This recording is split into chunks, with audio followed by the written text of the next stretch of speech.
오늘도 아름다운 이 찬미의 연주를 함께 해준 분들께 다시 한번 감사를 드리고 하나님께 영광을 올려드립니다. 오늘 예배에 참여하신 여러분들을 다시 한번 주님의 이름으로 축복하고 환영합니다. 이 샬롬의 인사를 통해서 우리 얼굴을 마주하지 못하니까 함께 인사를 나누면 어떨까요? 다 같이 샬롬, 축복의 인사를 함께 나누겠습니다. 샬롬, 축복합니다. 우리 마음을 모아서 함께 기도하시겠습니다. 주님, 오늘도 부족한 종을 주님의 말씀을 전하는 주의 도구로 사용하시오니 부족한 것 감추어 주시고 오직 하나님의 권능의 말씀만 선포되게 하여 주시옵소서. 듣는 자들의 마음밭을 하나님께서 일구어 주셔서 온전히 자라나게 하시고 열매 맺을 수 있도록 주님 함께하여 주시옵소서.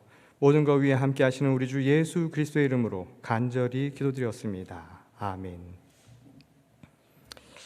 몇 해 전 로마 카톨릭 교회 바티칸 교황청에서 성찬 예식에 사용되는 빵과 와인에 대한 판결을 내린 일이 있었습니다.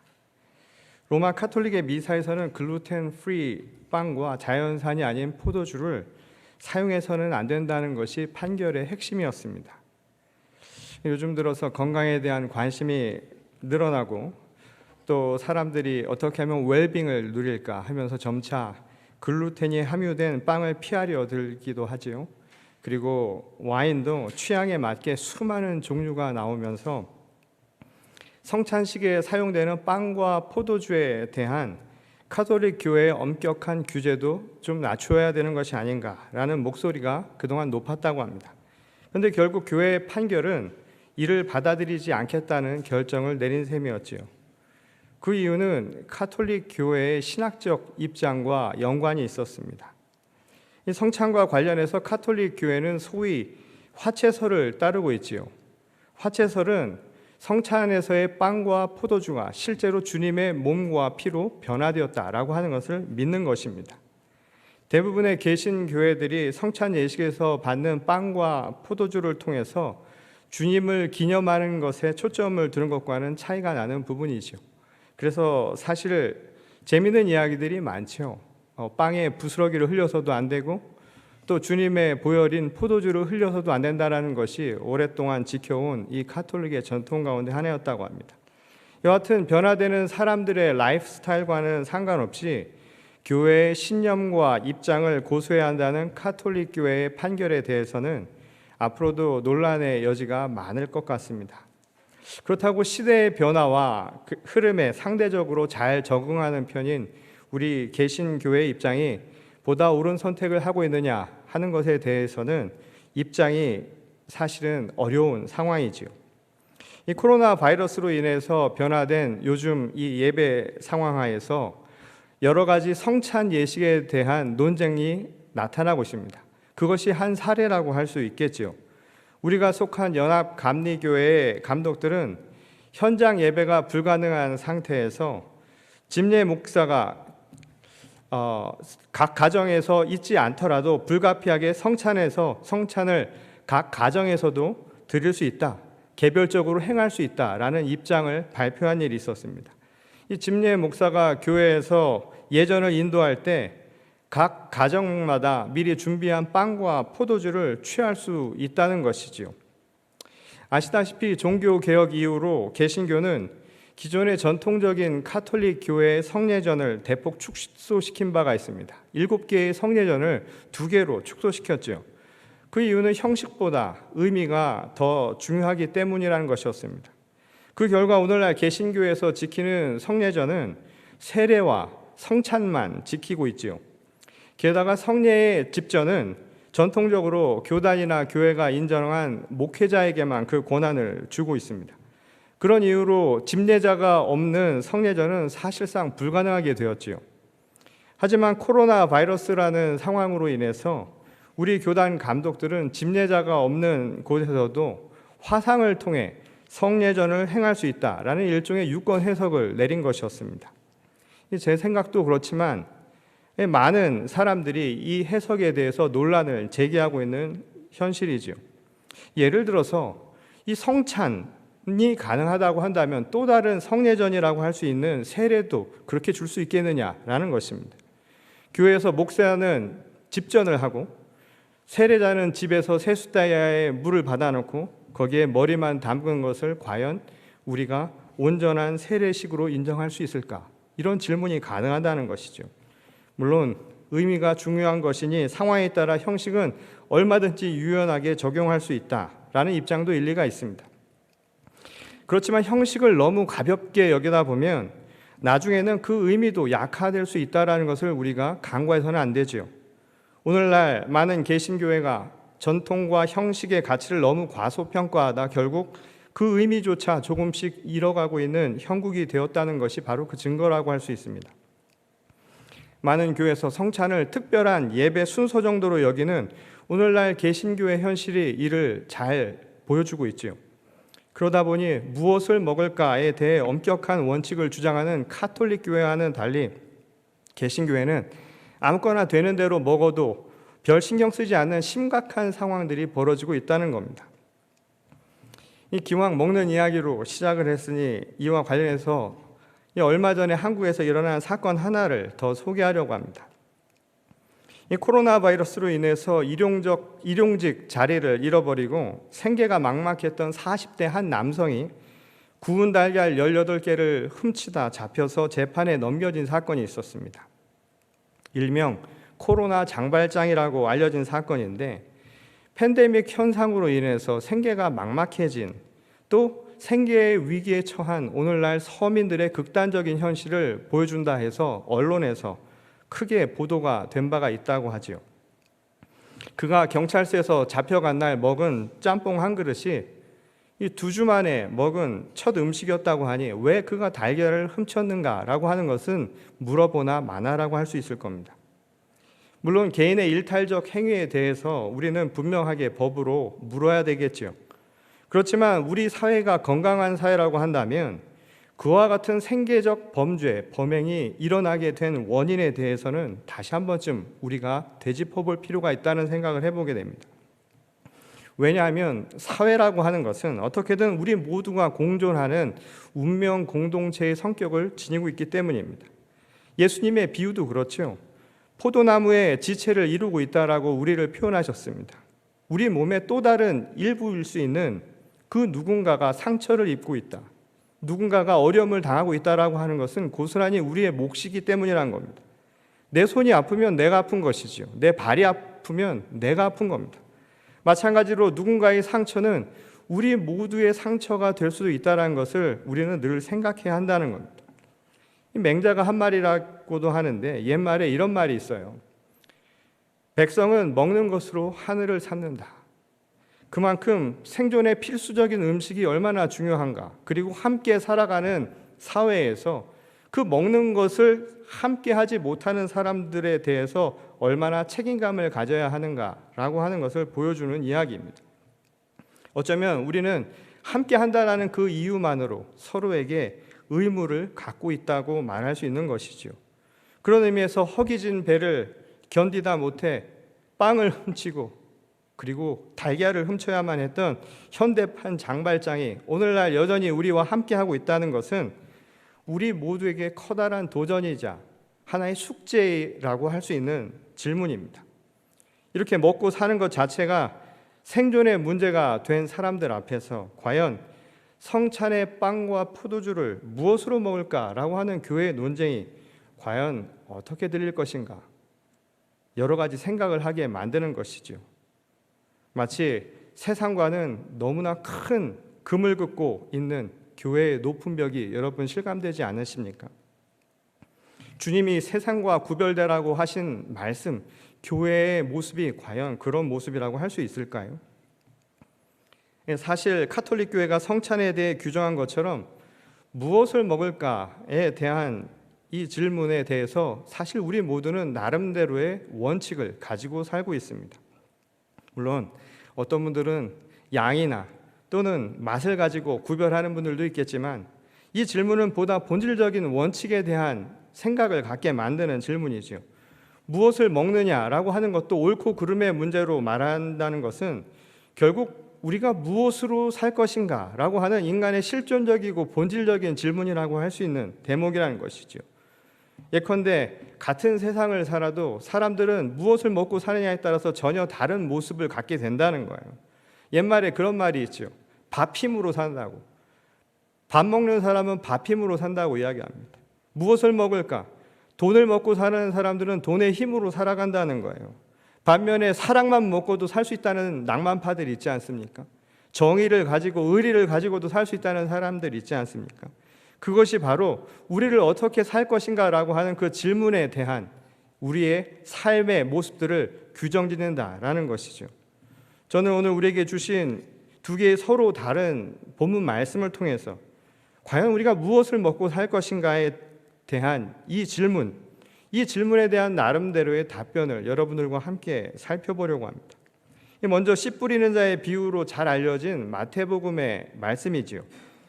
예수님은 하나님의 나라를 이야기할 때마다 비유를 통해서 말씀을 전하시곤 했습니다. 그 이유에 대해서 마태복음 13장 13절에서 이렇게 이야기하죠.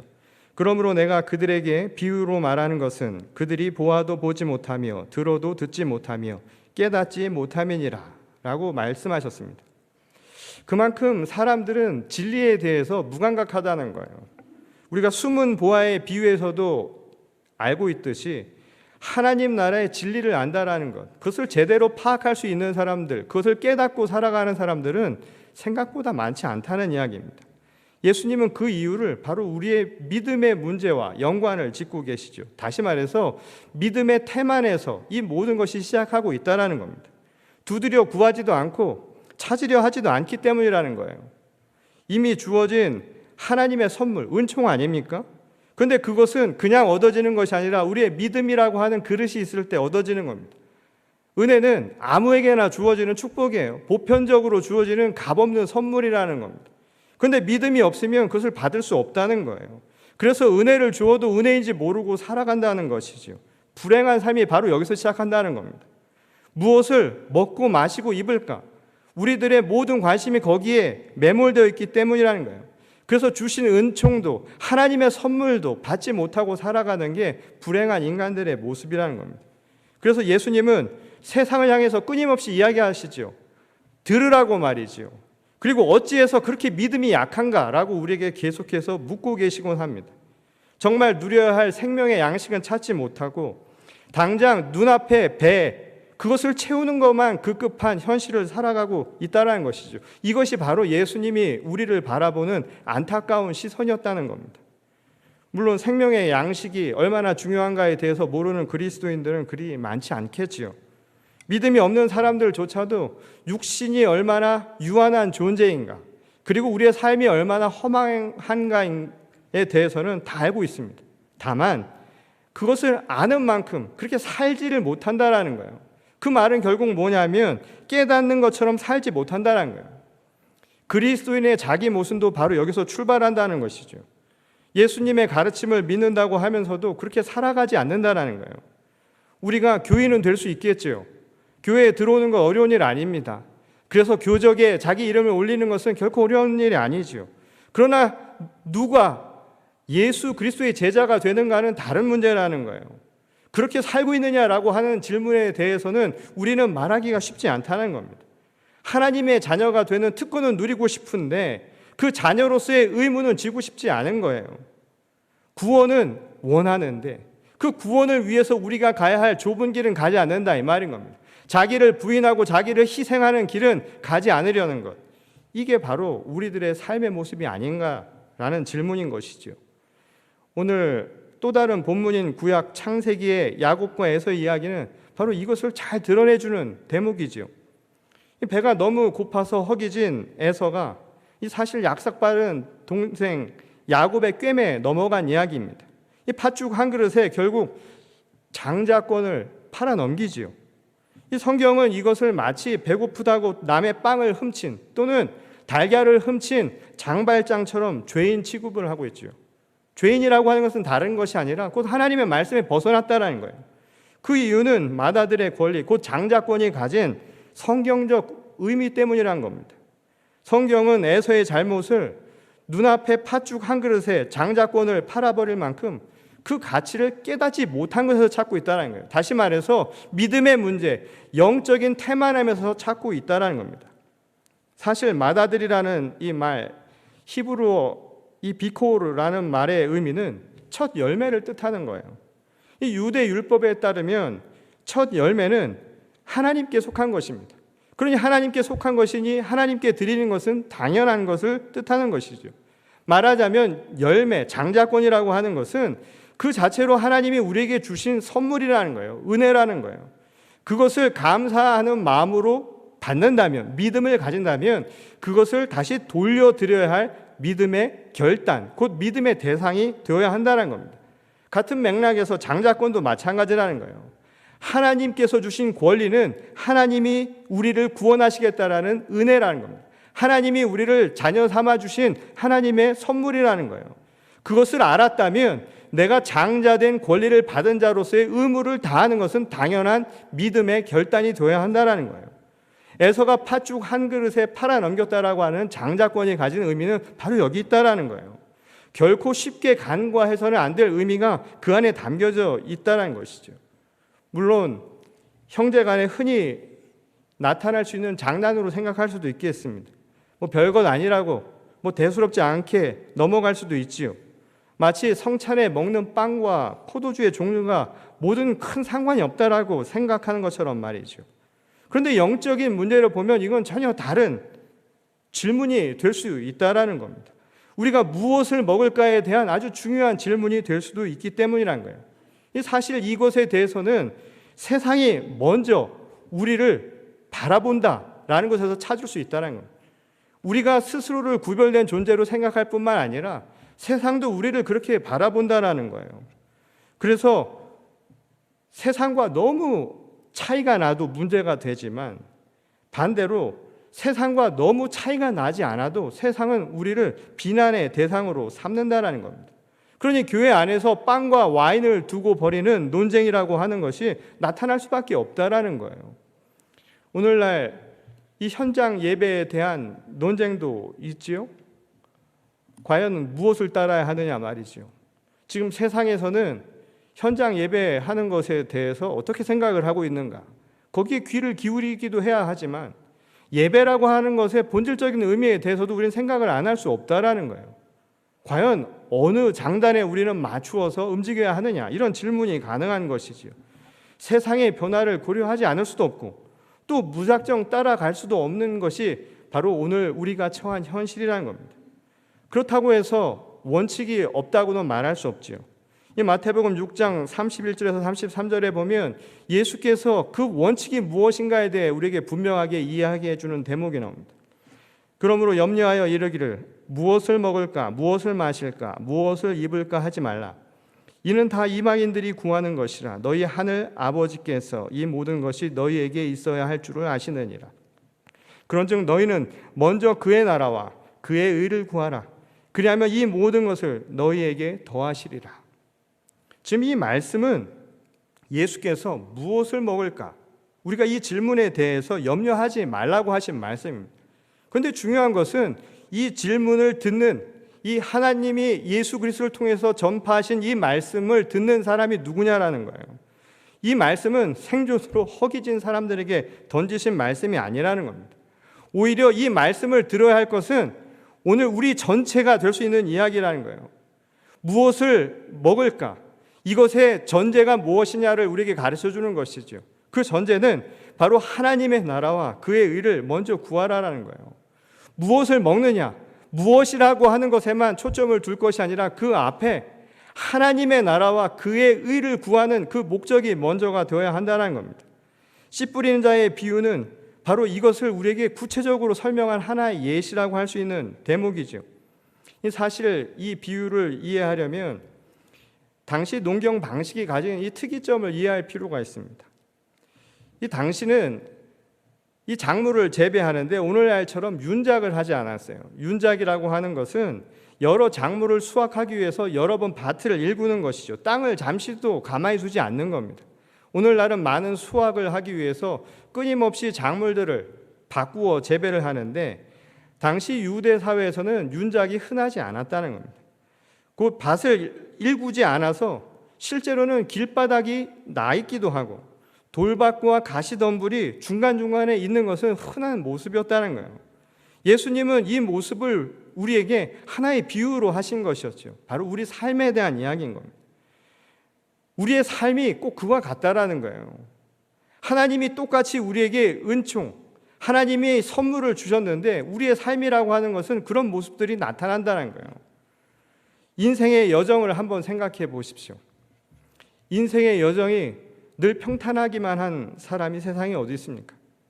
세월을 지나다 보면 수많은 삶의 굴곡을 만들어가는 것은 어쩌면 당연하다는 거예요. 그러다 보니 씨앗이 자라나기에 좋은 토양처럼 평탄한 시간이 있겠지요. 근데 그러한 평탄한 시간만 있는 게 아니라 우리 삶에는 언제든지 어둡고 우리 삶을 단단하게 만들고 강팍하게 만드는 순간도 반드시 나타나기 마련이라는 겁니다. 공존하기 마련이라는 거예요. 우리 한 개인을 놓고 봐도 그렇죠. 그래서 아무리 하나님의 말씀을 듣는다 할지라도 때에 따라서 우리는 회피해 버리고 싶기도 하고 때로는 무시해 버리고 싶은 순간도 있다라는 거예요. 마치 우리의 마음이 돌밭과 가시덤불이 된 것과 같은 그런 심적 상태가 될 수도 있다라는 겁니다. 다시 말해서 오늘 이 비유를 통해서 예수께서 하신 말의 의미는 뭐냐면 뿌리는 사람에 대한 이야기가 아니었다라는 거예요. 인생을 통해서 누구든지 다양한 모습을 겪을 수 있는 우리 각자에게 던지신 말씀이라는 거예요. 우리 인생은 돌밭 같고 가시덤불 같을 수도 있습니다. 근데 중요한 게 있어요. 어떻게 그것을 받아들이냐의 문제라는 겁니다. 이 말씀은 뿌리는 자의 이야기가 아니라 사실은 그것을 받아들이는 토양에 대한 이야기였다라는 거예요. 하나님 나라의 씨앗, 복음이라고 하는 것, 하나님의 사랑이라고 하는 것, 하나님의 값없는 은총이라고 하는 것이 우리 삶에 뿌려집니다. 근데 그것을 어떻게 받느냐는 우리의 몫이라는 거예요. 그리고 우리에게 묻지요. 우리 스스로 그러한 믿음의 토양을 만들어 나가야 한다는 겁니다. 오늘 창세기의 말씀은 그렇게 만들어 나가야 할 모습을 이렇게 바꿔 이야기하죠. 바로 장자권을 얻는 일이라고 바꿔 표현한 겁니다. 그것은 하나님 나라의 유업을 받는 거예요. 곧 맏아들의 권리는 다른 것이 아니라 하나님 나라의 자녀가 되는 권리입니다. 그리고 그것은 단순한 권리로 끝나는 것이 아니라 우리에게는 의무로 남는다라는 거예요. 하나님의 자녀가 되는 구원의 은총을 원하십니까? 그러면 그 장자권을 받은 그 의무를 지십시오. 하나님의 자녀로 부름받은 자녀로서의 몫을 감당해야만 한다는 겁니다. 그래서 지금 당장 배가 고파 무엇을 먹을까를 고민하는 것이 아니라 하나님 나라와 그의 일을 먼저 생각해야 한다는 거예요. 그게 바로 하나님 나라의 상속자가 되는 모습이라는 겁니다. 그럴 때 비로소 우리 마음밭에서 뿌려진 하나님 나라의 씨앗이 자라날 수 있는 좋은 토양이 될 수 있다는 겁니다. 이때 우리에게 어떤 변화가 나타나는지 아십니까? 내 입으로 들어가는 밥만이 아니라 다른 사람의 밥그릇에도 관심을 갖게 되는 거예요. 무엇을 먹을까? 그 무엇만이 아니라 바로 그 앞에 하나님의 나라와 그의 의를 구하면 달라진다 이 말인 겁니다. 그래서 지금 무엇을 먹을까를 염려하는 게 아니라 지금 나와 함께하는 사람들이 무엇을 먹을까를 함께 걱정하게 된다는 거예요. 내 앞의 문제만 보는 것이 아니라 뒤도 돌아볼 수 있는 배려의 마음이 그때부터 생겨난다는 거예요. 그리스도 안에서 함께 살아가는 공동체의 모습을 회복할 수 있는 길이 바로 여기 있다는 겁니다.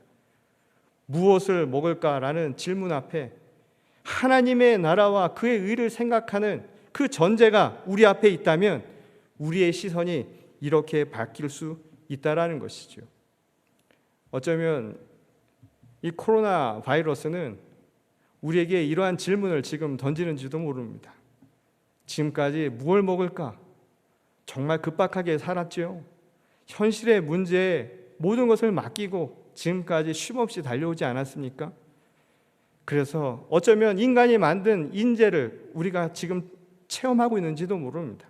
아프게, 아주 고통스럽게 말이죠. 그러나 이 현실을 통해서 우리에게 어쩌면 하나님은 이런 질문을 던지시는지도 모릅니다. 무엇을 먹을까? 그 이전에 무엇을 생각해야 하느냐고 말이죠. 어쩌면 내 입으로 들어가는 그 무엇에만 관심을 뒀던 우리의 삶의 도전의 질문이죠. 우리 뒤를 한번 살펴보는 겁니다. 우리가 걸어왔던 삶을 되돌아보고요. 그리고 우리 옆을 한번 되돌아보는 거예요. 그리고 남들은 지금 무엇을 먹고 있는가? 그리고 우리의 공동체를 다시 한번 생각해 보는 것이죠. 나의 배를 불리는 욕구 충족에만 머무는 것이 아니라 함께 사랑하고 함께 나누며 함께 섬기는 그것이 우리 삶에 얼마나 축복인가를 다시 한번 깨닫는 이 시간이 될 수 있기를 바랍니다. 그래서 교회에서 벌이는 성찬 논쟁, 그리고 오늘 우리 주변에서 일어나는 생계 문제로 범죄가 일어나는 이런 현실들을 바라보는 새로운 시선을 우리가 회복하기를 바랍니다. 무엇을 먹을까? 그 질문 이전에 하나님 나라와 그의 일을 먼저 생각할 수 있는 우리 모두가 될 수 있기를 바랍니다. 그래서 정말 이 땅에 장자다운 교회, 장자권을 회복한 성도, 그래서 그리스도의 자녀로서 그 감당할 만한 모든 일들을 책임지고 살아갈 수 있는 소명 있는 그리스도의 제자들이 다 될 수 있기를 주님의 이름으로 간절히 축원합니다. 우리 다 같이 기도하시겠습니다. 하나님, 오늘도 주 안에서 저에게 말씀을 허락하여 주시니 감사를 드립니다. 무엇을 먹을까? 오늘 우리들의 이 질문에 대해 다시 한번 생각해 보기를 원합니다. 지금까지 자기의 현실 앞에 내 배를 채우는 욕구 충족에만 머물러 산 것은 아니었는가 되돌아보게 하시고, 오늘 이 시간 우리 삶의 주변을 되돌아볼 수 있는 여유를 갖게 하여 주시옵소서. 어쩌면 이 팬데믹으로 인해서 우리 주변을 되돌아볼 수 있는 좋은 기회를 얻은지 모릅니다. 우리가 걸어왔던 길을 되돌아보며 우리 주변의 이웃들을 함께 생각하며 우리가 함께 무엇을 먹을까를 고민할 수 있는 주의 거룩한 교회가 되게 하여 주시옵소서. 하나님께서 우리를 자녀로 삼아 주신 것처럼 저희도 자녀답게 살 수 있는 장자의 모습을 회복할 수 있도록 저희 교회와 저희 성도들을 변화시켜 주시옵소서. 하나님께서 늘 우리를 인도하여 주실 줄 믿사오며 거룩하신 우리 주 예수 그리스도의 이름으로 간절히 기도드렸습니다. 아멘.